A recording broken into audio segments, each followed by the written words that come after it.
to do that with winning streak. I'm like, I'm starting off my day. I got to keep this winning streak going. Started with the coffee. Then, boom, I got the first parking spot at the grocery store. I'm on a winning streak. And I even put it out to the world. I'm on a winning streak. I paid for a parking meter the other day for 2 hours. My meeting took 2.5 hours. I'm walking to my car like, oh, I know Hollywood's going to give me a ticket. They're on it. Like, you wait 1 second and they're giving you a ticket. I walk up to the parking meter, no ticket. I'm on a winning streak to where literally I'm programming myself all day, every day to look for the wins because our particular activating system is going to show us what we believe in. Okay, our belief systems are like the millions of little thoughts that we have throughout the day, whether we realize it or not. Negative people, they start looking for negative things. Positive people start looking for positive things. I've been through a lot of negative things in my life, but how do I remain delusionally optimistic? Well, I do stupid things like, I'm on a winning streak! And I'm like charging myself. So I want to get into the quantum physics. I charge myself, winning streak. There's actually a video I want to pull up. Is there a, okay, this is the, you're going to use how do we do this? Somebody's going to help me, right? It takes like 8 of us to figure it out.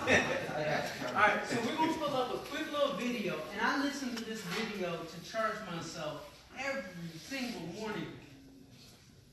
Not that one. We're going to go to search. Oh. Can we use this? No. All right. Who's got a cell phone? Right here. All right, go to my Instagram. I'm on your Instagram. I post a video, and I listen to this video 100 times a morning because I use music to charge myself. You could put airplane in here.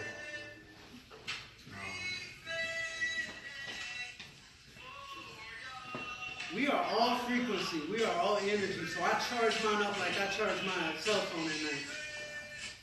No! No! Come on, winning streak. Come back. Come on. See, something bad happens, but you got to remain optimistic. It's all right. It's all right. They can't hold me down. They can't hold me down. See, they're trying to hold me down, but somebody always comes to help. Come on, Casey. Where's Josh? Keep the winning streak. Where'd Josh go? That's it. All right, we're going to type in, we ready football. Now, while he's pulling this up, before I go into the weird quantum physics stuff, I'm giving y'all some things I do to remain so optimistic because I attract crazy things into my life. I like to think I'm a manifester, like I'm a master manifester. Like, I would write in my quantum possibilities notebook every morning, I'm going to be a Nike athlete. Like, I remember when I retired from the music industry, I told 2 Chainz, I'm going to retire. He said, what do you mean? Like, this is your life. This is what you do. I said, I'm going to be an athlete. And a 300-pound, 28-year-old male telling his artist, I'm going to retire to be an athlete, he's thinking I'm crazy. Which I am a little crazy.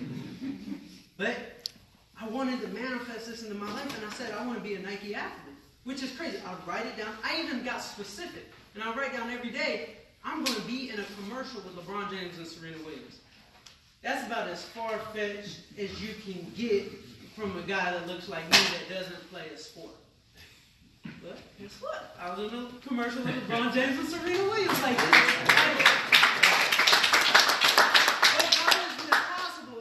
Steal your cell phone. We got it? Man, come on, go for it. It's all yours. Thank you, bro. See, I'm on a winning streak.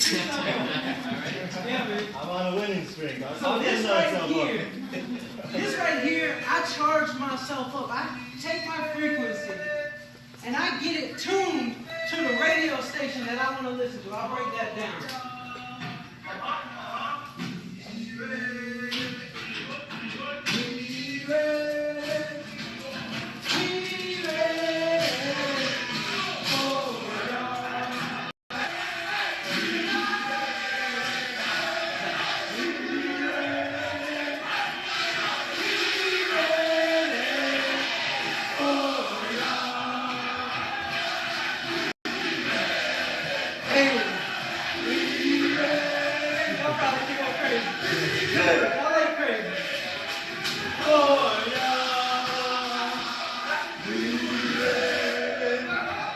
Super Bowl. Y'all got the feel. Alright, so let me break down quantum physics and why I would show you a video like this and say quantum physics in the same sentence. Quantum physics states a couple things. One is really crazy because it kind of defies this normal world we live in. And Einstein, for example, he didn't like what he saw because he was seeing the experiments and he was like, I can't explain this, so I'm going to put my head in the sand and ignore it. Like Einstein, smartest man in the world, was stumped by these experiments of quantum physics because there was this famous test called the double slit test. And I'll boil this down in the simplest terms because I'm actually not that smart, but this stuff fascinates me. So imagine a wall that has 2 holes in it, and there's a screen behind it. And here is an atomic particle. Atomic particle, let's say it's like a rock. Okay? If you shoot the rock at this wall, it can go through one of the 2 holes, right? But what the science was saying is it was going through both holes at the same time. Hold on. How's that possible? It's a rock. It's a piece of matter. How can a rock go through 2 different holes at the same time? There's only one thing that explains it. This rock isn't exactly a rock. They found out in quantum physics that this rock is a wave. Can a wave, you see what's happening here? Can a wave go through both at the same time? Yes. Traditional physics says that rock is just a piece of matter. Quantum physics says this piece of matter is really a wave. So I'm a wave, you're a wave, you're a wave, you're a wave. So if we're all waves, say we have a pond. I drop a rock here, I drop a rock here, and I drop a rock here. Are we separate? Kind of. But the waves that come off of these rocks, do they collide somewhere? How do you think I manifest everything? If I'm a wave and what I want is a wave, I'm connected to it already. There's not space in between me and what I want. There wasn't space in between me and Nike. Once I learned that this was possible, I started believing so big that I would send out way more waves to what I want. I'd be like, come on here, come on Nike. And then crazy things would happen in my life. So, if we're all waves, how do I increase my frequency? Well, the very first thing I did is when I went vegan and I started eating living things. Well, I started eating things that were more alive. I don't recommend going vegan to everybody. I did it because I have a brain tumor. But this is just what started happening in my life. Is what I'm eating dead or is what I'm eating alive? You are what you eat, right? So I started eating high frequency foods. Then I got rid of my business. I completely walked away from all the negative energy. Being around negative energy, being around negative friends, it's like being in an elevator on the cell phone. It blocks the signal to all the things I want in life. It's like, man, doesn't having 0 bars on your cell phone, it's like me trying to pull up the video. It's like it's not working. But you get out of the elevator, you got 4 or 5 bars. All my dreams, I can hear you now. We can connect together because everything's a wave. So what I want to do is I want to tune myself. Let's say this is a radio. How do radios work? There's these songs flying through the air right now. They're waves. They're called radio waves. There's millions of them right now flying through the air. But they built this little machine that's a receiver. You tune to the hip-hop station. What's the local hip-hop station here? 104.7. 104.7? Yeah. I tune it to 104.7. 104.7. And magically, once I tune to what I want to hear, now I can pull this thing that's just flying through the air. Now I can hear a song. First of all, I know we're used to radio. But it's kind of a phenomenon. You're telling me a song can fly through the air. and I can't see it, hear it, but with this little radio thing, once it's tuned to it, now it receives it, and now we can hear it. That's magical to me.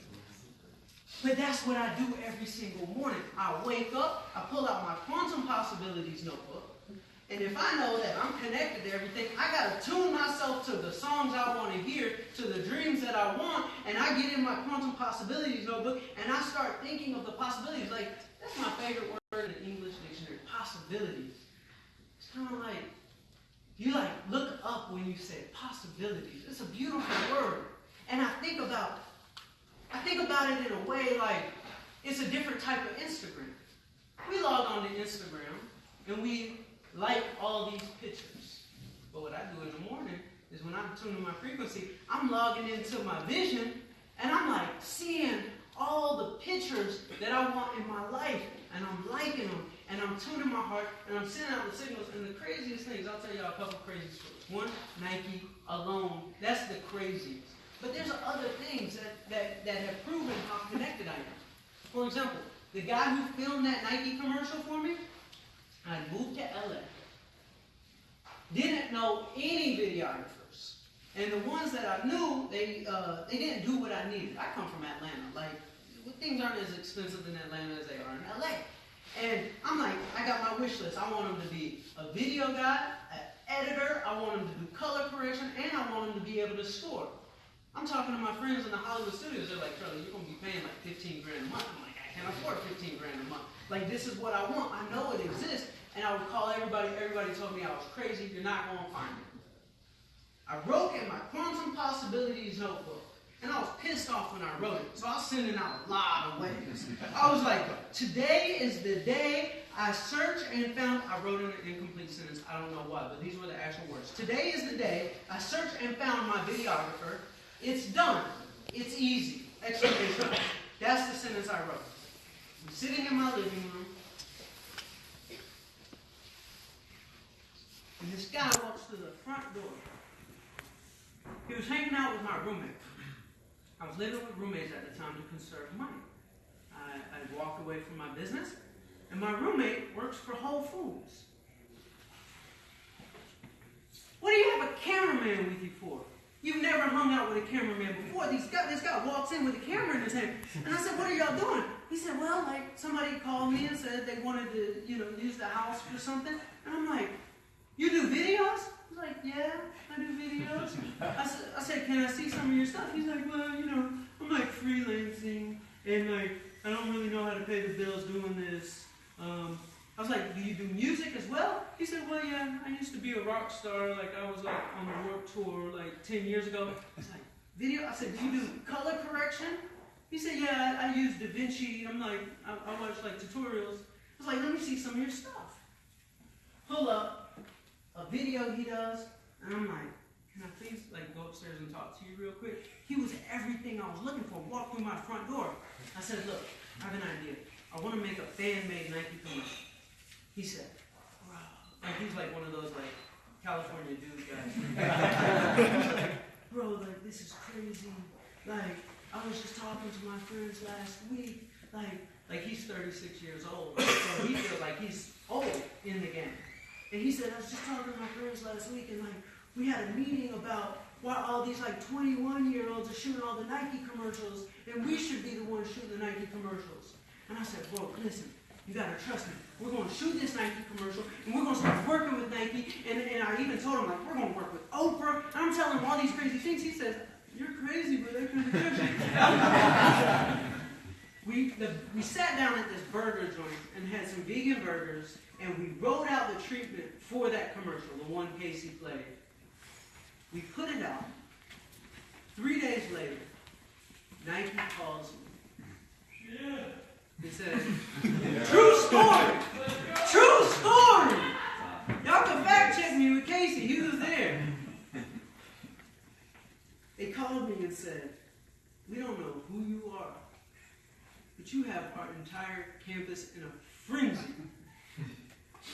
I'm like jumping up and down, screaming. I'm like, we did it. Like, it actually happened, but it was bigger than me. Like I believed so crazy. Like, it was such a crazy dream. It just started coming. The videographer walked right into my front door. Nike called me. They fly me up to the Nike headquarters. They said, you inspired us to take our company in an entirely new direction. Like, me? I walked in to the conference room and they've got TVs everywhere with me on it. And they said,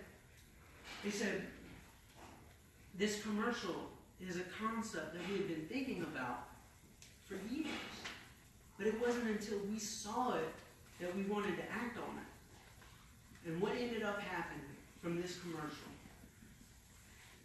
was me taking a concept out of my head that the common man is more powerful than the elite athletes. Because in Nike's mission statement, it reads, if you have a body, you're an athlete. And when I look at Nike commercials, I never saw it. I only saw elite athletes. And I said, I'm going to make the commercial. I said, if I believe in the law of attraction, if I believe in quantum physics, let me dress up as a Nike athlete.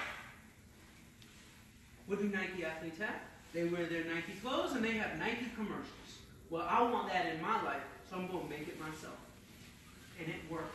And Nike took this concept of a common man athlete and they shifted all of culture with this concept.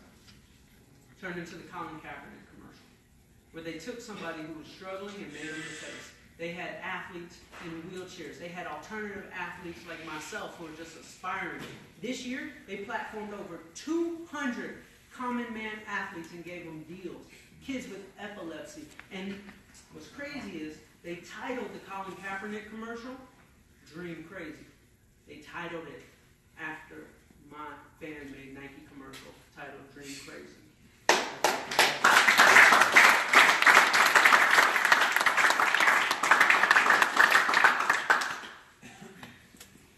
So the reason why I started with quantum physics is because frequency is first, guys. Before we hop into any business, before we even think about making money, we got to charge our frequency up. How many of y'all have a big old house like this? Put your hand down. Soon, right? All of us, soon. I want a house like this. Man, let's charge our frequency real quick. We're in this environment, like the whole sitting down thing is cool, but let's walk around the pool real quick, man. Let's charge our frequency. Let's do it. Like, we need to crack this into our life. Like, all right, so when you're walking around this pool, I want you to walk with a certain mindset, okay? The mindset is this. Say this to yourself. This is important. This is the most important thing to quantum. Say to yourself, it's already done. Time hasn't caught up yet. When I write in my notebook, every single thing I write with the intention of, this is already done. This is already mine. Time hasn't caught up yet. So when you're walking around, this is yours. Let's go. Let's go. This is yours already. Time hasn't caught up yet.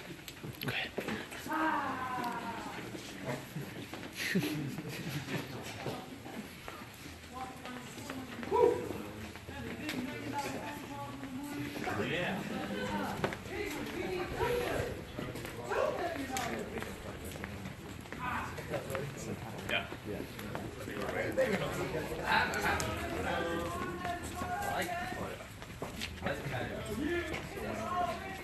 It's already done. My punchline is about to hit.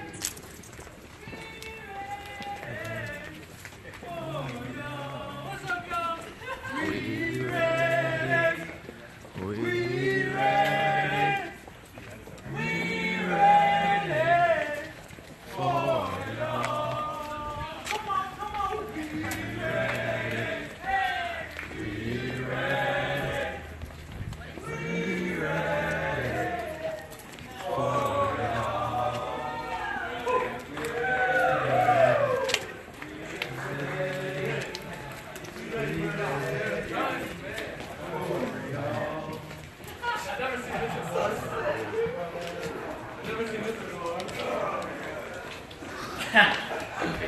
Oh man. What up?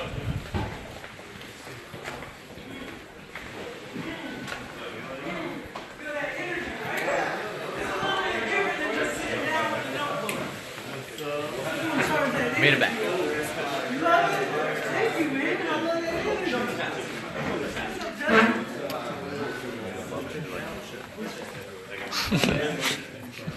I can't wait to rock my mouth.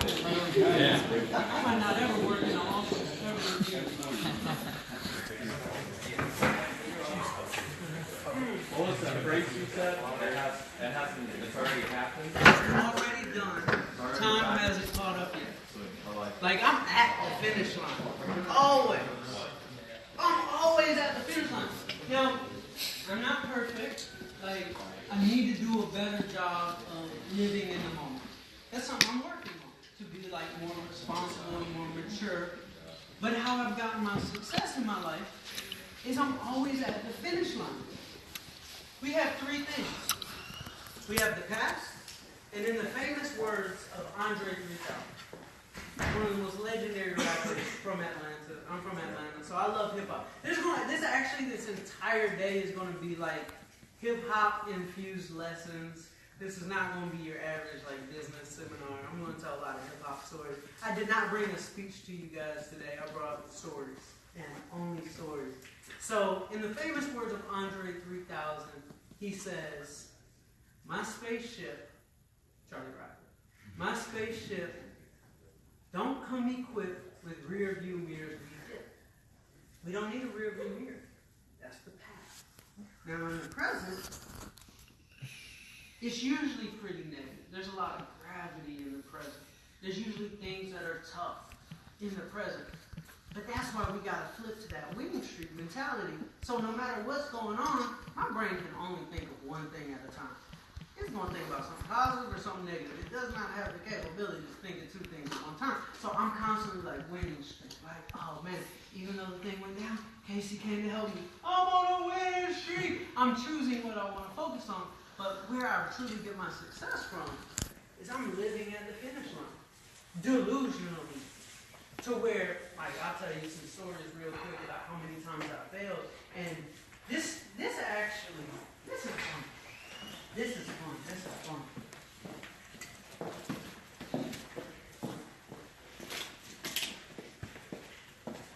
I need a volunteer. Right here. Hold on. My man was ready. I'm always ready. Are you ready to be my mom? I'll be ready. You want to be my I'll mom? figure it out. Because in this, I'm going to tell you stories and my mom plays a little role in it. But I do need one person to be my mother. You want to be my mother? I'll do it. All right, you don't have to do anything but stand right there. I'll Okay. give you when it's time.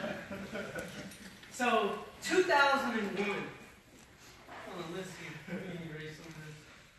We don't have an eraser, but my hand works. So, I'm on a winning streak! We don't even need an eraser! Oh my goodness. The biggest winning streak of all time. 2001. I'm in high school. And I want to be in e-commerce. I saw this computer thing. I'm like, this is the future. I'm like, I walk into high school. First time ever. And like high school is like the big league. It's like kids from different parts of town, seniors. I'm like, wow, like people are fashionable. And I saw everybody wearing these pinwheel fitted New Era caps. And I'm like, this is fresh. Like, I want to be in this part, so I'm always looking for a way to, like, make money. So I'm like, all right, I need to find a supplier, and I'm going to make a website called mysportsource.com. And I'm like, man, e-commerce is going to be the future. So I started mysportsource.com. I learned very quickly that the internet isn't one of those things where, like, if you build it, they'll come. Like, I was like, why is nobody buying anything? Like, I've been open for months. To where I just took the supply and I, like, would go to school and I would have better chance selling it at school than I would online. So I'm, like, striking out. Like, it failed and I closed up shop. But I was like, you know what? This name sucks. I was like, My Sports Source, like, that sucks. Like, we need to come back with, like, a little bit more swag. So I came up with this thing called Fashion on Fire. Anybody in here ever heard of a sneaker website called Kicks on Fire? Yeah. So Kicks on Fire is the biggest sneaker blog website in the world. Me and my business partner, CEO Khan, so I named myself CEO Charlie, he named himself CEO Khan. Like, we started these websites together. I was going to do the fashion side of things. Like, he had some suppliers for like throwback jerseys, Mitchell and Ness. So like, I wasn't selling just regular, like I'm selling the swag now. So we had a little bit of success with this and things were going good, but it wasn't making any real money. I was still selling the stuff at school better than I was selling, online. And my business partner, CEO Khan, he's got the Kicks website and he's doing great. And I'm like, Jesus, like, I'm not thinking big enough. Like, the shoes are selling better than the jerseys are. So I said, all right, I'm going to close up shop here. We failed again, but that's okay. And I said, I'm going to go big. I'm going to go so big that I'm going to compete with Google. Like, the internet is still new, and y'all are probably thinking, like, Charlie, that's an idiot. But I was like, man, we're going to go big. We're going to compete with Google. I started a search engine. I got the web programmer. I'm like, all right, man, this little clothing business, this isn't popping. We got to get into technology. Search engines are going to be the biggest thing. And, well, we know Google beat me. So. But I'm a delusional optimist. So it's cool because I'm not, like, stressing. Like, okay, my family and my friends are like, oh, Charlie, he's always got an idea. But you know what? I'm CEO Charlie. Like, I wear a suit to school. Like, I'm dressing up for the job. Like, I'm going to be successful. Everybody knew me. And I'm like, Charlie, like, okay, he's got some bad ideas, but, like, he's serious about this. So after search 401, man, I said, okay, bad idea, okay. All my friends started rapping in high school. This hip-hop thing might be something. Like, I love hip-hop. I'd always loved hip-hop. Like, I had my DMX CD, and my mom would take it away from me because she didn't like DMX. She was like, boy, get out of here. Like, Mom, you always took my DMX CD. Oh, yeah. I want my DMX CD back. But I went to my mom, and I said, Mom, listen, this hip-hop thing is going to be big. All my friends are rapping. Can I put a studio in my bedroom? No.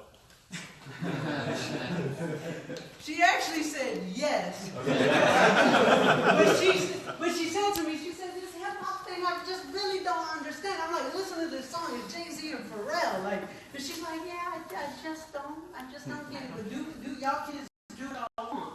So I started this website because I said, you know what? If all my friends are rapping, then I'm going to go big, and I'm going to own the media outlet.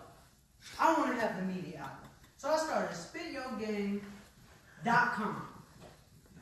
And this thing, there was a Biggie Smalls lyric, spit your game, talk your shit, grab your game. And I'm like, I'm going to call it Spit Your Game. That's dope. I'm going to call it Spit Your Game. And I asked for a digital recording camera, long before these nice cameras, for Christmas. And I was like, Mom, I want to film music videos. And so I created this media outlet, and it started taking off. I'm talking about so many hits. Like, this is before Amazon Web Services and servers. Like, I was paying, as a kid, I was having to pay like $800 to $1,000 a month because I was SoundCloud before SoundCloud. Like, I was like, okay, on MySpace, it only lets you upload 8 songs. So I'm going to have a player that's embeddable that you can have unlimited songs. So everybody's uploading like hundreds of songs, and it's just my servers were out of control. So I'm trying to find a way to pay for this, to keep the website open, because big record labels are calling, like, we like what you're doing. And I would feature artists, and they would sign those artists. Like, the whole dance movement in Atlanta, like all the little Crank That songs, that came from my movement. I was the only one in Atlanta platforming these young dance artists. So, SpitYourGame.com was struggling. No money being made. I was going broke trying to find an advertiser here. I didn't know about raising capital. I didn't even know it was a tech website. I was entertainment. So I didn't know about how do we raise money to do this thing. So I said, you know what? Let's pivot. We're going to go 2006, and I started SYG Films. And I said, this is something people can actually pay me to do, and it won't cost me all my money. Started filming music videos for people, and there was this guy in Atlanta. He had a big dance song called Bunny Hop. He said, slide, pop, lean, rock, everybody stop and do the bunny hop. And in the clubs in Atlanta, like, we were all doing this dance, and he was like, I want you to film a music video. Rented out this big club, got this big camera, and he said, well, let me see the music video before I give you the money. I was like, no, you gotta pay me first. Like, I'm not about to show you the music video. And he said, just show it to me. I'll have the money ready for you. And so what I did was I put the big Spit Your Game logos all over. Watermark, like one this way. Like you can hardly see the music video. And like, I sent it to him, and he took it and he uploaded the doggone thing to YouTube and never paid me. And I'm like, Jesus Christ, like I can't catch a break. Like I can't even get my money. I've invested this money, and then I'm struggling, so I'm going to community college. First year community college. My mom, said, all this little business stuff you're doing, that's cute, but just make sure you get your college degree. And I'm CEO Charlie. I'm not supposed to be at college. Like, I'm just doing this because I've struck out so many times. So there I am, community college, pay for my books. Man. Phone rings. I'm at the community college.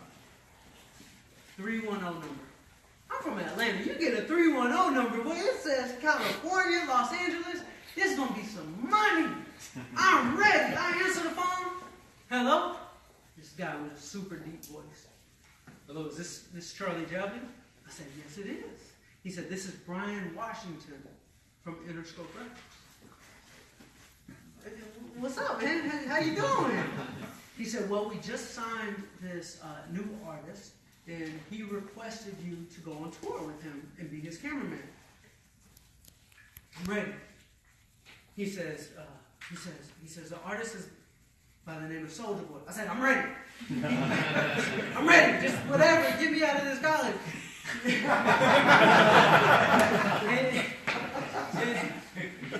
and I said, then I came to my senses and said, well, hold on. I got to ask my mother if I can go.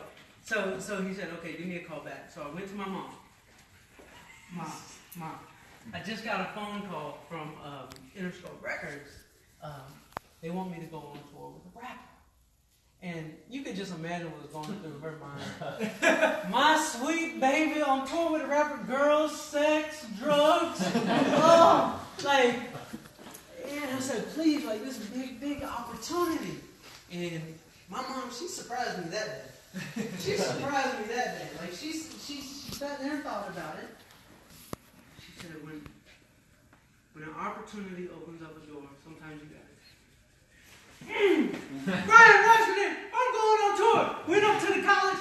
Give me my money back. Give me my money back. Winning streak. Winning streak. So I thought, I'm on tour with somebody. #1 song in the world. I can see my future. Like, I'm the man. Like, I'm on tour. He gave me this diamond chain. Like, he wanted his crew to look good. So I'm like, I'm in music videos. You ever pull up the Soldier Girl music video, you'll see me in there. Like, I'm like on top of the world. I can taste the success coming into my life. And then one day, we're in Atlanta, October 4th, 2007. We had been on the road for like 7 months. I'm coming home to my hometown city. And he said, let me get that chain back. I want to get it cleaned. I'm like, okay. Like, it hurt to take it off. Like, it was like, I don't want to take it off. Because it was beautiful. It was big diamonds. And I'm broke. Like, it was really beautiful. So I gave it back to him. And the next day, we had a show in LA at Jimmy Kimmel. You know, album comes out, you go to Jimmy Kimmel and perform. So, I expect to wake up the next morning, get my itinerary. We're going to go to the airport like we always do, every day. Same thing. We're on tour. No itinerary. So I call the soldier boy, I call the management, I call everybody. Nobody's answering the phone. I'm like, let me just go to the airport and be proactive. Like, maybe just something went wrong on the communication. So I'm at the airport waiting for a couple hours. Call the DJ. What's going on? He said, man, it's weird. Nobody gave me an itinerary either. And I said to him, you were fired. Like, it all makes sense. He asked for the chain back, not answering the phone. But I wasn't mad. I'm a delusional optimist. The DJ, he was mad. So I go home to my mom. Mom, can I move back in? Because she has a basement. She said, well, if you're not going to be in school, you got to pay rent. I'm like, I just got fired. What do you mean I got to pay rent? She said, well, that's the deal. It's either you go to school or you pay rent to live in my basement. I said, Mom, I got an idea. See, being out there on that road, cameraman ain't making any money. The manager is making all the money. I'm going to be a manager. She said, boy, what do you know about managing rappers? You're 18, 19, you're Casey's age. I was like, I'm going to be the best manager in the world. Like that's where the money is. So immediately I shut down old Spit Show Game Films. And I started my management company. And what did I name it? SYG Management. We're going to keep it going. Like real creative names here. Management. And I was all the way back at the bottom. I'm to the point where I'm a street team flyer passer out. I needed something to do. Nothing. No money was being made. So I'm passing out flyers at the NBA All-Star Game in Louisiana, New Orleans. And I'm down there with my friend who's a rapper. And I'm like, man, this sucks. And then he showed me this girl he was talking to. He thought she was cute. You know, they were like talking. He's like, she's an artist. I was like, can I see her stuff? He shows me a music video. And I'm like, this is dope. Like, this is amazing. Like, this is who I want to manage. And I said, can you introduce me to him? And I went to, there's a girl group. The name was the Stoso Bosses. And I went to him and I said, I'm going to make y'all stars. I'm going to get y'all a record deal. And even though Soulja Boy didn't like me, Interscope Records loved me. They thought I had the Midas touch. So I went to the girls, I got them to sign a management contract, and I got them a record deal within 24 hours. Interscope Records loved them. They had the dopest little music videos, and right here, like, I've got a record deal. Like, I'm like, Bill, we're about to make it. This is the time. You know, when you get a record deal, that's like one of the American dreams. You know, it's like, that's just installed in us. Like, you know, pro athlete, record deal, movie star. Like, I'm there. I'm tasting it. I told my mom I got him signed. She's like, how did you do that? I'm like, it's going to work this time. I promise. And I got that girl group a show in Washington, D.C. And when they got off stage, they yelled at me. I'm like, what's wrong? They're like, you didn't buy us water. What? I got you a record deal. You're complaining about water? They're like, yeah. I'm thinking something's funny here. And then we go to the airport, Washington, D.C. airport, and they won't even stand beside me. They won't even talk to me. I'm like, I've been in an airport when I've been fired before. I know what this feels like. Well, they left me for Sierra's manager. There have been some people who got in their ears and said, 18, 19-year-old manager, y'all a big group now. Y'all can't have a kid manager. So they left me for the big industry manager. And they just put it down. They just kicked me when I was down because when they left me, they put Soulja Boy on their hit single. I'm just at my my mom's house. Mom, I got fired. And then she's just like, well, you gonna go back to school? No. See, I'm from Atlanta. And Atlanta is all about the trap music. See, I was having the little girl group that was like Disney. I need to sign the group that's going to work in the strip clubs. She's looking at me like I'm crazy. And I said, no, I got to take it to the streets. Like, if I'm going to be a big manager, I need a real Atlanta artist or group. Well, one of those girls that fired me was dating a guy who was in a group. And I had to listen to their music every single day as I drive the girl group to singing lessons, so I was very familiar with their music. This group was called Travis Porter. And I said, old Travis Porter was 3 guys from the east side of Atlanta. I said, Travie, we're not going to sign a record deal. Because I don't want y'all's heads to get big too fast. I said, we're going to do this independent. And I would drive from every radio station, from Jackson, Mississippi, to Washington, D.C. And I would stand outside the radio stations, and the group would call me and say, Charlie, where are you? I was like, I'm in Jackson, Mississippi. What you doing in Jackson, Mississippi? I said, I'm going to the radio station. They said, do you know the people at the radio station? I'm like, no, but I'm about to. And I would, like, some of these radio stations were like little trailers on the side of a 2-lane highway with an antenna in the back. And I would like stand outside the trailer, like look in the window, like, and I would ask for the program director, but the program directors would never meet with me. That's like, the program director is like the CEO of the radio station, most powerful person, decides what gets played on air.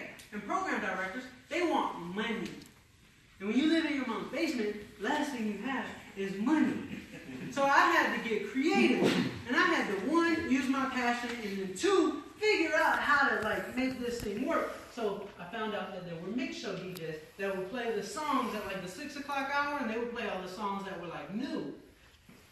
Let me take them out to lunch. So we'd like go to Hooters or something, and I would like give them hoodies with their name on the back, and I was like trying to get on their good side. Then I would ask them, can y'all introduce me to the program director? I took 3 songs, top 20 in the country without a record deal. Doing it in the creative way, showing up instead of sending the email, instead of calling. I would show up, I would knock on the windows, I'll take people out to lunch, and it worked. It usually costs about $70 grand to take a song top 20 in the country. I did it without a penny, pure passion. And we're to the point now where we have our so rewind a little bit. How did we get our first one? We released about 64 songs before our first top 20 hit. And our first top 20 hit was this song called All the Way Turned Up. Y'all have ever heard the term turned up? Well, that came from us, like culturally shifting term, like it's something we said. And we had this song with this artist named Roscoe Dash. Roscoe Dash recorded this song with my group in the basement. We put it on our mixtape. I pull up at a gas station. I hear 4 cars playing it. I turn on the radio station. I hear one radio station playing it. I turn to the other radio station. They're playing it too. I'm like, we finally have a hit. I feel like my life is about to change. Like everybody's playing this song. Well, come to find out, legally, this was not Travis Porter's song. This was Roscoe Dash's song. And we had a big controversy about it. And you take a new artist, like, let's say, like Sheck West, with his big hit single, right? Take that song away from him. Who is he? Nobody. That's where we were. New artist, hit record, you take that song away from them, you're nobody. You don't survive that. The music industry is cutthroat. All you have is your hit. Roscoe Dash took the song from us and put Soulja Boy on it. Oh, I'm just like, God, just kick me all down. Oh my goodness, Soulja Boy fires me, and then everybody leaves me and puts Soulja Boy on the song. And Travis Porter, the shows are slowing down, so like, we're we're still in this failed period.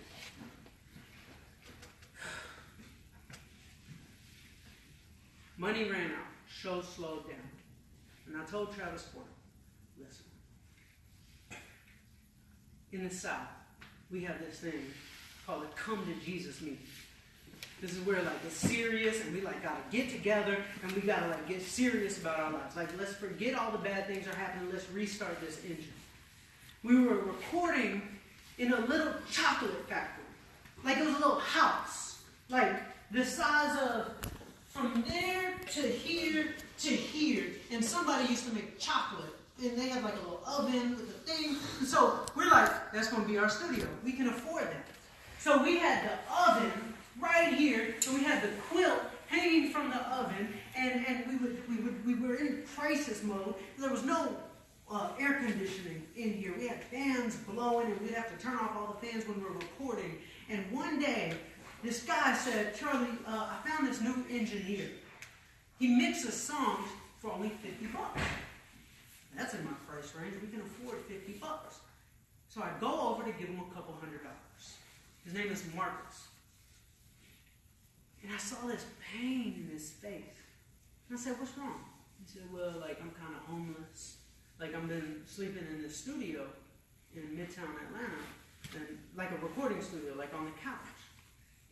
And something told me, instead of giving him a couple $100, something told me to give him $500. I just saw this pain in his face. And I said, let me give you a job. I pick him up every day and drive him to our little chocolate house studio. We had little speakers on top of miniature trash cans that we would flip upside down as speaker stands. And one day he brought a keyboard to the studio.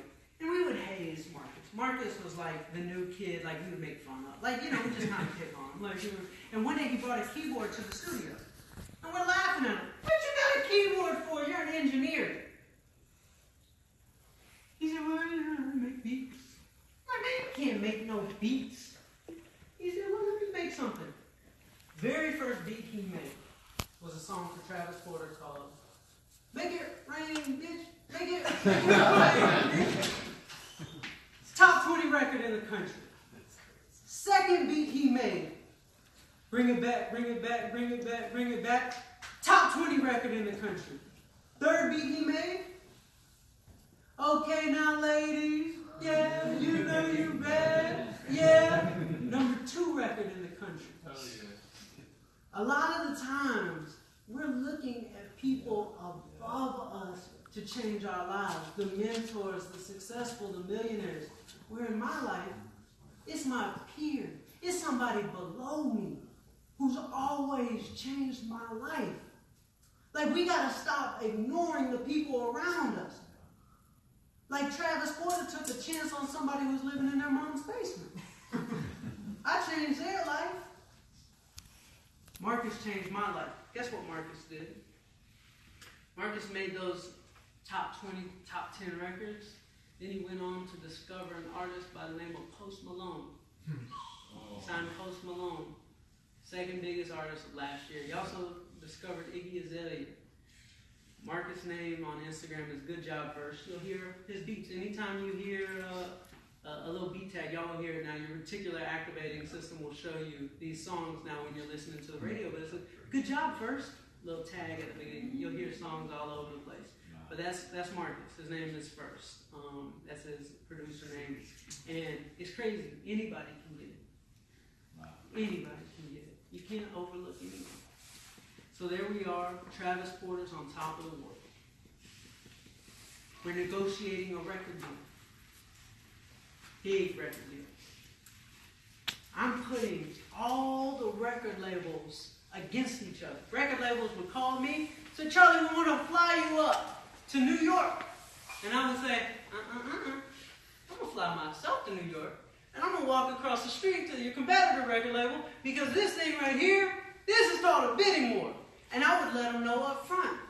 This is a bidding war. I've got the hottest group coming out of Atlanta, and I'm just a knucklehead. Record labels hated me.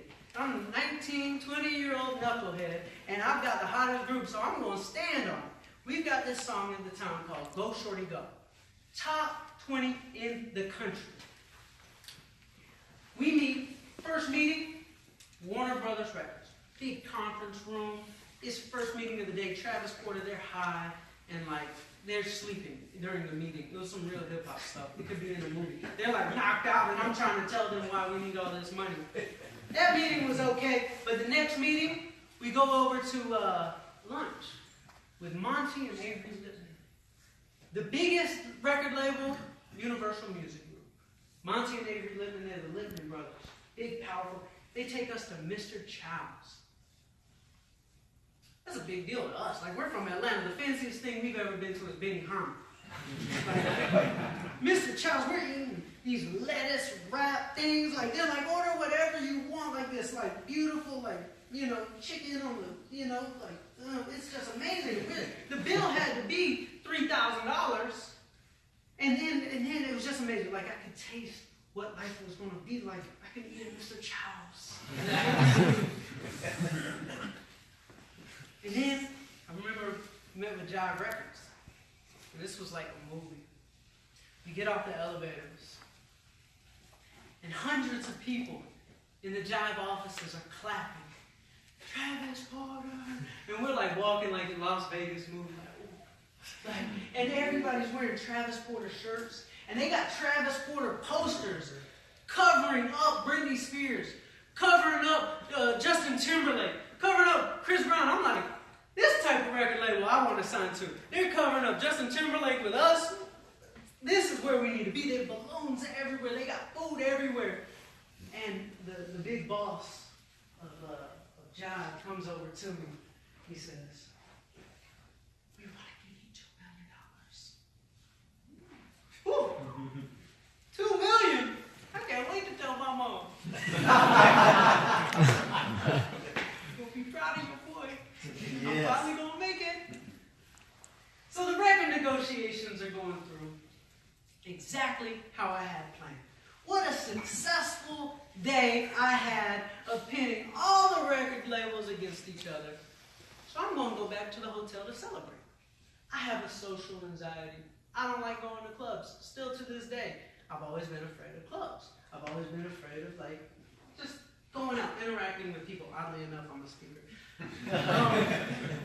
So I'm at my hotel. The boys, they're going out with Universal, taking them to a popular club called Greenhouse. So I'm in the shower, showering up, and I see my phone ringing on the kitchen sink. On the bathroom sink. I'm like, who's calling me at like 10:30 at night? I look over. He didn't. Damn it. I don't want to talk to him because I'm in the city.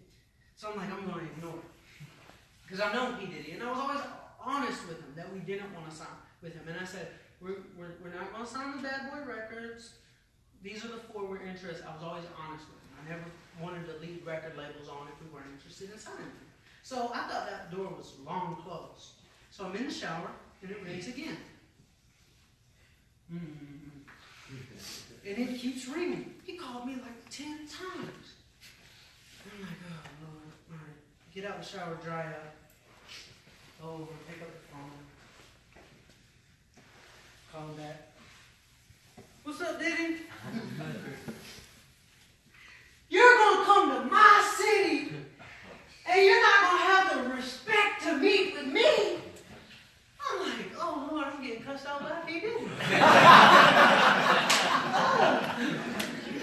He said, bring the fellas over to the condo. He's got like a big penthouse condo, and I'm thinking to myself, like, this would actually be pretty cool to go to the condo.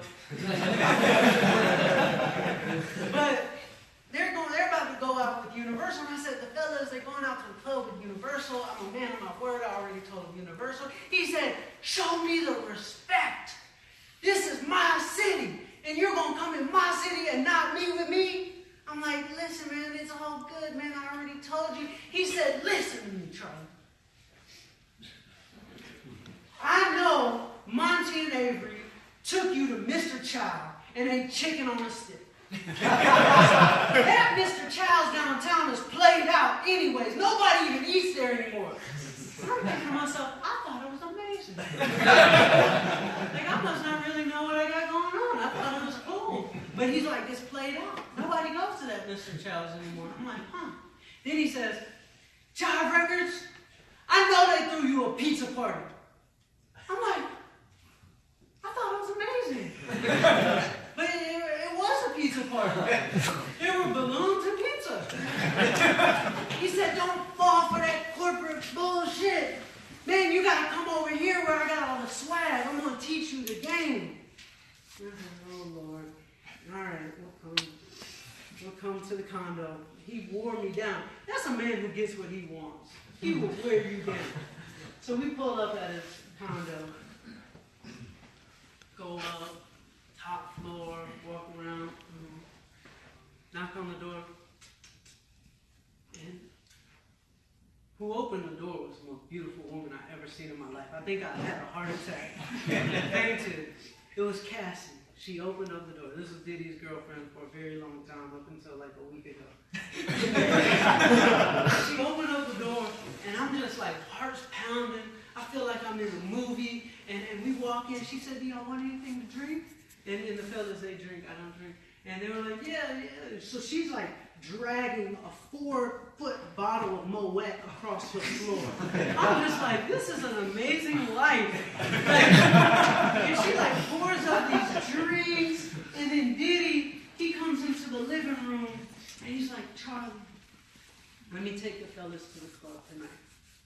I'm like, they're already going. I'm having to keep telling Diddy, no, like I don't want to have to tell you no. He's like, let me take them to the club tonight, and they're already going with Universal. He said they can go to 2 clubs in one night, and I'm thinking to myself, what's Universal going to think?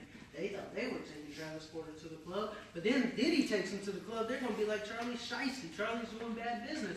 So Diddy says to me, Charlie, let me talk to you in the hallway. I'm like, oh Lord, I'm in trouble. He says, come talk to me. He says, Charlie, just trust me on this. Like, let me take him to the club. It's going to be okay. I'm like, okay, you can take him to the club. Because he can't say no to Diddy. So I go back to my hotel, go to sleep. I wake up in the morning to a text message from a friend of mine. New York Post article. Travis Porter signs with Diddy. I'm like, I call the fellas. They're not answering the phone because they're asleep. I finally wake them up. I said, what happened last night? How did this come out in the New York Post? What's going on? And it was Diddy's way. Like, the man just gets what he wants.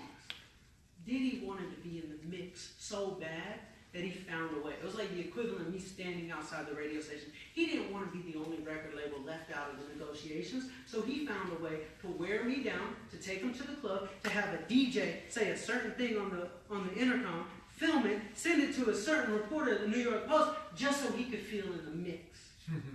I'm like, that's a cold businessman right there. Ended up, we didn't sign the deal. It was fake news. I had my heart on Jive Records. They're the ones trying to give me $2 million. So we got the record negotiations going back and forth. $2 million deal. Song, our hit record, Go Shorty Go, starts falling at radio. And you know in business they have the term, fat pigs get slaughtered first. Well, our contract was so big, we were a very, very fat pig. And when we got unattractive because our song was falling at radio because I didn't have the money to keep it up, I get a phone call from Jeff Sledge, the big boss over at Jive Records. He says, Charlie, I got bad news for you. The executives and the whole Jive Records Sony music team has cold feet and they want to pull out of the deal. Completely.